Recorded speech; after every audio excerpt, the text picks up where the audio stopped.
Hi hall எல்லாருக்குமே வணக்கங்க. ஒரு சில பேர் ஒரு சில டவுட்ஸ் வந்து கேட்டிருந்தீங்க. நான் ஃபேமிலி பிளானிங் பற்றின வீடியோ ஒன்று போட்டிருந்தேன். ஸோ நிறைய பேர் கமெண்ட் பண்ணியிருந்தீங்க. ஸோ அதுக்காக தான் இந்த வீடியோங்க. ஸோ ஃபேமிலி பிளானிங் எப்போக்கா பண்ணணும், ஸோ அது எப்போ பண்ணால் கரெக்டாக இருக்கும்னு சொல்லி கேட்டிருந்தீங்க. எனக்கு வந்து நார்மல் டெலிவரி தாங்க. எனக்கு வந்து ஃபஸ்ட்டு வந்து பையன், ரெண்டாவது வந்து பொண்ணுங்க.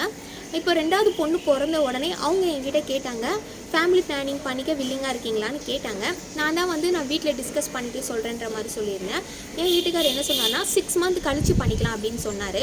ஸோ இப்போயே பண்ணால் உனக்கு வந்து உடம்பு முடியாது, கொஞ்சம் வந்து சைட் எஃபெக்ட்ஸ்லாம் வரும், வேண்டான்ற மாதிரி சொல்லியிருந்தாங்க. எங்கள் ரிலேட்டிவ்ஸ்லாம் அதுக்கப்புறம் நீ வந்து ஹாஸ்பிட்டலில் வந்து தங்கி பண்ணுறதுலாம் கொஞ்சம் கஷ்டமா, ஏன்னா பாப்பா வந்து பிறந்துடுச்சு, 6 மந்த் கழிச்சு வரேன்னு சொன்னால் நீ உன்னால் வந்து பண்ண முடியாது, உடனே கையோட கையாக பண்ணிட்டு வந்துட்டேன்னா கொஞ்சம் நீ ரெஸ்ட் எடுத்துக்கலாம், இப்போ ஒரு 1 வீக் ரெஸ்ட் எடுக்க போகிறேன், ஃபேமிலி பிளானிங் பண்ணிவிட்டு 1 மந்த் ரெஸ்ட் எடுக்க போகிறேன், அவ்வளோதானே அப்படின்ற மாதிரி சொன்னாங்க.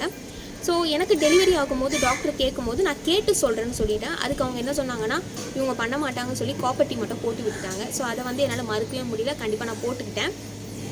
அப்புறமா 1 டே கழிச்சு நான் ரிலேட்டிவ்ஸ்கிட்டலாம் கொஞ்சம் வந்து பேசியிருந்தேன். எங்கள் அத்தை, அப்புறம் எங்கள் அம்மா, எங்கள் ஆயா கிட்டலாம் நான் பேசிவிட்டு சரி ஓகே பண்ணிக்கலான்ற மாதிரி ஒரு முடிவு எடுத்துட்டேன். ஸோ ஃபேமிலி பிளானிங் பண்ணுறதுக்கு வந்து ஒரு 2 டேஸ்க்கு முன்னாடி நம்ம இன்ஃபார்ம் பண்ணிடணும். நான் வந்து பனிமலர் பூந்தமல்லி ஹாஸ்பிட்டலில் தாங்க பார்த்துருந்தேன். ஒரு சில ஹாஸ்பிட்டலில் பார்த்தீங்கன்னா டெலிவரி முடிஞ்சதுக்கப்புறமா ஃபேமிலி பிளானிங் பண்ண மாட்டேன்ற மாதிரி சொல்லுவாங்க. ஒரு 42 நாள் கழிச்சு தான் ஃபேமிலி பிளானிங் பண்ணுவேன்னு சொல்லுவாங்க. ஆனால் நம்ம அந்த 3 மந்த்ஸ் கழித்து நம்மளால் போய் பண்ணுறதுக்கு நமக்கு டைம் இருக்காது, ஏன்னா ஃபீடிங் பண்ணுறோம் பாப்பாவுக்கு. ஸோ பாப்பா விட்டுட்டு போக முடியாது அப்படின்ற மாதிரி நிறைய ரீசன் வந்து இருந்துச்சு. ஸோ அதனால தான் வந்து நான் உடனே ஃபேமிலி பிளானிங்க்கு ஒத்துக்கிட்டேன். எனக்கு நார்மல் டெலிவரி ஆகி எத்தனை நாள் கழித்து ஃபேமிலி பிளானிங் பண்ணாங்கன்னா 3 டேஸ் கழிச்சு தாங்க ஃபேமிலி பிளானிங் பண்ணாங்க. 3 நாள்லேயே எனக்கு வந்து பண்ணிட்டாங்க. ஹாஸ்பிட்டல்லே வந்து கேட்டாங்க, ஃபேமிலி பிளானிங் பண்ணிக்கிறீங்களா, வில்லிங்காக இருக்கீங்களான்னு கேட்டாங்க. ஸோ நம்ம ஓகே சொன்னால் தான் பண்ணுவாங்களே தவிர்த்து நமக்கு வேண்டாம்னா விட்டுருவாங்க, காப்பர்ட்டி மட்டும் போட்டுக்க சொல்லுவாங்க. அதுவும் ரொம்ப கம்பல்லாம் கிடையாதுங்க. ஏன்னா எனக்கு பக்கத்தில் இருக்க பெட்டில் பார்த்தீங்கன்னா ஒருத்தங்க இருந்தாங்க. அவங்கள வந்து ஃபேமிலி பிளானிங் பண்ணிக்கிறீங்களான்ற மாதிரி கேட்டாங்க. வேண்டான்ற மாதிரி அவங்க சொல்லிட்டாங்க. காப்பர்ட்டி போட்டுக்கோங்கன்னு சொன்னதுக்கு இல்லை வேண்டாம் அப்படின்ற மாதிரி சொல்லிட்டாங்க. அவங்களும் வந்து கம்பல் பண்ணலை, விட்டுட்டாங்க. ஸோ வில்லிங்காக இருந்தால் மட்டும்தாங்க பண்ணுறாங்க. சிசேரியன் பண்ணால் எப்போ ஃபேமிலி பிளானிங் பண்ணலான்ற மாதிரி கேட்டிருந்தீங்க இல்லையா. எனக்கு பொறுத்த வரைக்கும் என்னுடைய எக்ஸ்பீரியன்ஸு, அப்புறம் வந்து என்னோடய ஃப்ரெண்டும் வந்து எனக்கு சொல்லியிருந்தா, சிசேரியன் பண்ணும் போதே பார்த்தீங்கன்னா 2வது குழந்தை பிறந்ததுக்கப்புறமா நம்ம வயிற்றில் தான் கட் பண்ணி ஸ்டிச்சஸ் போடுவாங்க, ஓகேங்களா. ஸோ அப்போவே வந்து நம்ம பண்ணிட்டோன்னா நமக்கு வந்து பெயினாக வந்து முடிஞ்சிடும். இல்லைனா ஒரு 40 டேஸ் கழித்து 42 டேஸ் கழித்து திருப்பியும் வந்து நம்ம கட் பண்ணி திருப்பி பண்ணுற மாதிரி இருக்கும். ஸோ பெயினாக நம்ம பண்ணிக்கிறது தான் பெட்டர்ன்ற மாதிரி என்னோடய ஃப்ரெண்ட் எனக்கு சொன்னால். ஸோ எனக்கு சிசேரியன் பண்ணதுக்கப்புறம் ஃபேமிலி பிளானிங் பண்ணுறது வந்து கரெக்டாக இல்லையான்றத டெசிஷன் எனக்கு தெரியாது. என் ஃப்ரெண்டு சொன்ன வரைக்கும் தான் நான் இதை உங்கள் கூட ஷேர் பண்ணிக்கிறேன்.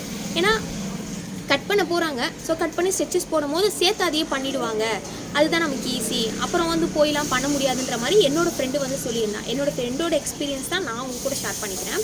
அப்புறம் பார்த்தீங்கன்னா நார்மல் டெலிவரி ஆனதுக்கப்புறமா 3 டேஸ் கழிச்சு தாங்க ஃபேமிலி பிளானிங் பண்ணுவாங்க. சிசேரியன் பண்ணுறீங்க, ஆப்ரேஷன் பண்ணுறாங்கன்னா 2nd குழந்தையாக இருந்ததுன்னா கட் பண்ணி ஸ்டிச்சஸ் போடும் போதே நீங்கள் சொல்லிட்டீங்கன்னா ஃபேமிலி பிளானிங் பண்ணிவிடுவாங்க. ஸோ எனக்கு தெரிஞ்ச வரைக்குமே என்னோடய ரிலேட்டிவ்ஸில் ஒரு சில விஷயங்களை கேட்டு தான் நான் உங்கள் கூட ஷேர் பண்ணிகிட்ருக்கேன். உங்களுக்கு யூஸ்ஃபுல்லாக இருந்துச்சுனாலும் சொல்லுங்கள். இல்லைனா ஃபேமிலி பிளானிங் எப்போ பண்ணணும், சிசேரியன் பண்ணிவிட்டு எப்போ பண்ணணும் அப்படின்ற மாதிரினாலும் சொல்லுங்கள். 42 டேஸ் கழித்து தான் மேக்ஸிமம் பண்ணுவாங்க. சில பேர் வந்து வரத்துக்கு போகிறதுக்கு முடியாதுன்ற பட்சத்தில் வந்து பண்ணும்போது நீங்கள் எனக்கு கையோடு பண்ணிவிடுங்க, என்னால் வந்து திருப்பியும் அந்த ஹாஸ்பிட்டலில் வந்து தங்க முடியாது, ஸோ சிசேரிங் பண்ணும்போதே பண்ணிட்டா ஈஸியாக இருக்குன்ற மாதிரி ஒரு சில பேர் அவங்களோட எக்ஸ்பீரியன்ஸை சொல்லியிருக்காங்க. ஸோ அதனால தான் இந்த வீடியோங்க. உங்களுக்கு வந்து எது ஓகேவோ அதுக்கேற்ற மாதிரி பாருங்கள். உங்களோட டாக்டர்கிட்ட கேளுங்க. ஸோ இப்போ எனக்கு பண்ணால் எனக்கு கரெக்டாக இருக்குமா இல்லையான்றது உங்களோட ஹெல்த் வச்சு நீங்கள் கேட்டிங்கன்னா அவங்களே சொல்லுவாங்க. ஸோ எனக்கு பண்ண நார்மல் டெலிவரிக்கு அப்புறம் 3 டேஸ் கழிச்சு தான் பண்ணாங்க. என் ஃப்ரெண்டுமே பார்த்தீங்கன்னா சிசேரியன் 2வது குழந்தை பிறந்ததுக்கப்புறமா கையோடய பண்ணிட சொல்லிட்டாங்க. ஸோ அது வந்து ஈஸின்ற மாதிரி அவன் என்கிட்ட சொன்னான். ஸோ எனக்கு தெரிஞ்ச எக்ஸ்பீரியன்ஸை தான் நான் உங்கள் கூட ஷேர் பண்ணிக்கிறேன். ஸோ உங்களுக்கு எதனா தெரிஞ்சுன்னா நீங்கள் கமெண்ட் பண்ணுங்கள், நிறைய பேருக்கு யூஸ்ஃபுல்லாக இருக்குங்க. இந்த வீடியோ உங்களுக்கு யூஸ்ஃபுல்லாக இருந்துச்சுன்னா நம்ம சேனலை சப்ஸ்கிரைப் பண்ணிடுங்க. இந்த மாதிரியான ப்ரெக்னன்சி டெலிவரிக்கு அப்புறம் நமக்கு வந்து எப்படிலாம் இருக்கணும், ஸோ இதை பற்றிலாம் வந்து டீட்டெயிலாக நான் உங்களுக்கு வீடியோ போடுறேங்க. ஸோ ஆஃப்டர் வந்து பாப்பா வந்து பிறந்ததுக்கப்புறமா பாப்பாவெல்லாம் நம்ம வந்து என்னென்ன ஃபுட்லாம் கொடுக்கணும்னு சொல்லிட்டு டீட்டெயிலாக இனிமேல் நிறைய நம்ம சேனலில் வருங்க. ஸோ சப்ஸ்கிரைப் பண்ணி சப்போர்ட் பண்ணுங்கள். தேங்க்யூ.